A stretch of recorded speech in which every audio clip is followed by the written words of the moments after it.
అందరికీ నమస్తే. నేను మీ Shweta. Welcome to Tanvika kitchen. ఈరోజు వీడియోలో ఎంతో సులువుగా చేసుకునే రవ కేసరి ప్రసాదాన్ని గుడిలో పెట్టే ప్రసాదంలా కమ్మగా నోట్లో జారిపోయే విధంగా రోజంతా మృదువుగా ఉండేలా ఎలా తయారు చేసుకోవాలో పక్కా కొలతలతో ఈ వీడియోలో మీకు షేర్ చేస్తున్నాను. చాలామందికి చేసిన కొద్దిసేపటికే రవ కేసరి గట్టిపడిపోతూ ఉంటుంది అండ్ కేసరి చేసేటప్పుడు ఉండలు కూడా కట్టేస్తూ ఉంటాయి. అలా కాకుండా ఉండాలి అంటే ఇంతవరకు మీకు ఎవరు చెప్పని బోల్డ్ అన్ని టిప్స్తో ఈ వీడియోని మీతో షేర్ చేస్తున్నాను.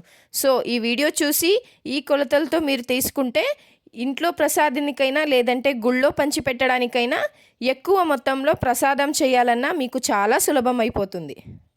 రెసిపీ ప్రాసెస్ ఏంటో చూసేద్దామా? ముందుగా ఈ రెసిపీ తయారు చేసుకోవడానికి ఇంట్లో ఉండే ఏదో ఒక బౌల్ని కొలత కింద పెట్టుకోండి.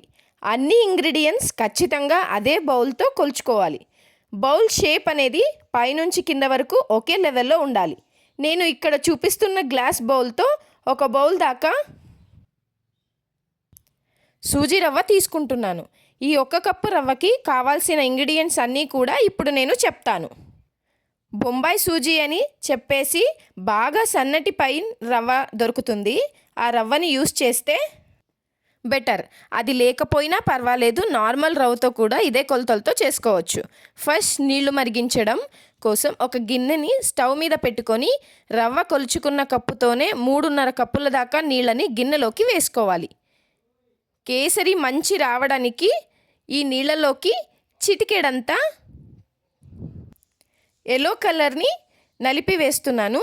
మీరు ఇందులోకి రెడ్ కలర్ ఫుడ్ అయినా లేదా కుంకుమ పువ్వు అయినా వాడొచ్చు. కలర్ వద్దు అనుకుంటే ప్లెయిన్గా అయినా చేసుకోవచ్చు.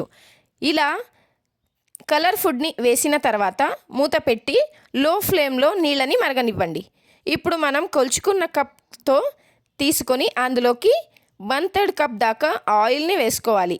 ఇక్కడ మీరు ఫ్లేవర్లెస్ ఆయిల్ వాడాలి, అంటే వేరుశనగ నూనె వాడొద్దు, సన్ఫ్లవర్ ఆయిల్ అయితే బెటర్. ఆయిల్తో పాటుగా 1/3 కప్ దాకా కరిగించిన నెయ్యిని కూడా వేసుకోండి. అంటే టోటల్గా మీకు ఇక్కడ 3/4 కప్ దాకా నూనె నెయ్యి కలిపి వస్తుందండి. ఇష్టమున్న వాళ్ళు ఈ 3/4 కప్ని 1 కప్ దాకా కూడా వేసుకోవచ్చు. ఇలా నూనెని నెయ్యిని రెండింటినీ కూడా కలిపి కేసరి చేయడం వల్ల కేసరి రోజంతా కూడా మెత్తగా మృదువుగా ఉండిపోతుంది. ఈ రవ్వ కేసరి మీకు మృదువుగా రావాలి అంటే గనక ఇది చాలా చాలా ఇంపార్టెంట్ టిప్, ఇది మిస్ చేయొద్దు. నెక్స్ట్, ఇప్పుడు కేసరి తయారు చేసుకోవడం కోసం స్టవ్ మీద ప్యాన్ పెట్టుకోండి. ప్యాన్లోకి మనం కలిపి పెట్టుకున్న నెయ్యిలోంచి కాస్త నెయ్యిని వేయండి. నెయ్యి వేడైన తర్వాత ఇందులోకి 1/2 కప్పు దాకా చిన్నగా కట్ చేసి పెట్టుకున్న జీడిపప్పు పలుకులు అలాగే కిస్మిస్ని వేసి దోరగా వేయించండి. లైట్ గోల్డెన్ షేడ్ వచ్చేంత వరకు ఇలా వేయించుకున్న తర్వాత ఇందులోకి మనం కొలిచి పక్కన పెట్టుకున్న 1 కప్ దాకా సూజీ రవ్వని వేసి దోరగా వేయించాలి. రవ్వ ఎంత చక్కగా వేయిస్తే కేసరి రుచి అంత పెరుగుతుంది. మంటని మీడియం ఫ్లేమ్లోనే పెట్టి కంటిన్యూస్గా గరిటెతో కలుపుతూ రవ్వని వేయించండి. ఇలా వేయించేటప్పుడు మధ్య మధ్యలో ఒక్కొక్క స్పూన్ దాకా నెయ్యి వేసుకుంటూ రోస్ట్ చేయండి. చూడండి, రవ్వ అనేది తెలుపు రంగు నుంచి గోధుమ రంగులోకి రావాలి.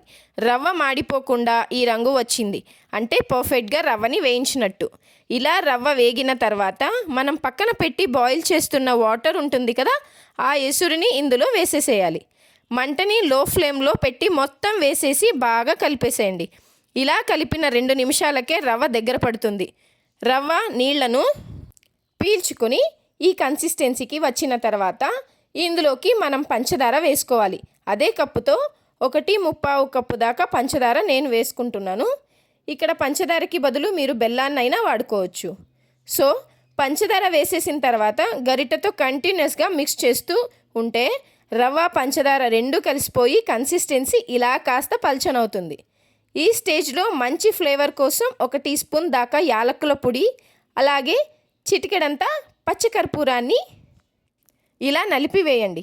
పచ్చకర్పూరం వేయడం వల్ల గుళ్ళో పెట్టే ప్రసాదంలా మంచి ఫ్లేవర్ ఉంటుంది. ఒకవేళ లేకపోతే మీరు స్కిప్ చేయొచ్చు. ఇవి వేసిన తర్వాత మొత్తం అంతా కలిసే విధంగా బాగా కలపండి. మనం ఎవరు వేసినా దగ్గర నుంచి మంటని సిమ్లోనే పెట్టి ఈ ప్రాసెస్ అంతా కూడా చేయాలి. ఇలా అంతా కలిసిపోయాక చివరిగా మిగిలిన నెయ్యిని కూడా ఇందులో వేసేసి బాగా కలిపేసేయండి. ఒక 2 నిమిషాల పాటు సన్నటి సెగ మీదే ఈ రవ్వ కేసరిని కాస్త ఉడికించేస్తే ఈ కన్సిస్టెన్సీ వస్తుంది. ఈ స్టేజ్లో మనం స్టవ్ ఆపి పక్కకు దించేయొచ్చు. అంతే, నోట్లో వెన్నలా జారిపోయే గుళ్ళో పెట్టే ప్రసాదం రుచితో ఎంతో టేస్టీగా ఉండే రవ్వ కేసరి రెడీ అయిపోతుంది. రవ్వ కేసరి పూర్తిగా చల్లారిన తర్వాత కూడా ఎంతో మృదువుగా ఉంటుంది. నేను ఇక్కడ చూపిస్తున్నా చూడండి, ఇది కంప్లీట్గా చల్లారిన తర్వాత ఉన్న కన్సిస్టెన్సీ. సో ఇవే కొలతలతో ఈ టిప్స్ యూస్ చేస్తూ మీరు కూడా ఇంట్లో తప్పకుండా రవ్వ కేసరిని ట్రై చేయండి. ట్రై చేసి టేస్ట్ చేశాక మీ ఫీడ్బ్యాక్ని నాతో షేర్ చేయడం మర్చిపోవద్దు.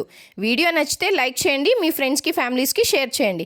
మరిన్ని టేస్టీ సింపుల్ రెసిపీ కోసం తన్విక కిచెన్ ఛానల్ని సబ్స్క్రైబ్ చేయండి.